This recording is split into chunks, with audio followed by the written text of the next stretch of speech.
أولا أحييكم بقناة اليمن، أحييكم وأحيي العاملين بقناة كل اليمنيين على هذا الاهتمام. طبعا الاتحاد اليمني للرياضة الإلكترونية ولأول مرة يشارك في منتخب يمني يمثل اليمن في بطولة عربية بهذا الحجم. شارك فيها أكثر من 18 منتخب عربي. كانت مشاركتنا ليست لغرض المشاركة فقط، وإنما لحصد الألقاب، وبحمد الله توفق منتخب اليمني بجهد واللاعبة رانيا العولقي بحصد البطولة، بحصد الوصيف في البطولة العربية.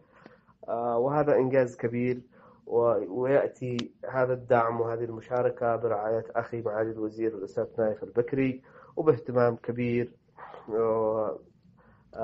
من قيادتنا السياسية، فخامة الرئيس وأعضاء مجلس الرئاسة ودولة رئيس الوزراء الأستاذ سالم بن بريك. المشاركة كانت طيبة.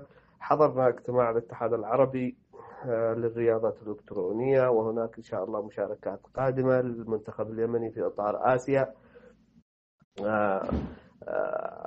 هذا المجال هو مجال جديد، والاتحاد اليمني سيكون المظلة بإذن الله في رعاية مثل هذه الأنشطة، سواء الداخلية أو المشاركات الخارجية. أتمنى أن يصل صوتنا إلى كل المحترفين، إلى كل اللاعبين، إلى كل المهتمين، وأدعو من خلال هذا المنبر إلى الاهتمام بهذا القطاع المهم، إلى الاهتمام في البنية التحتية لهذا القطاع للرياضات الإلكترونية، لمواكبة ما وصل إليه عالمنا العربي القريب مننا في إطار بنية تحتية رياضية وهي بسيطة بإذن الله.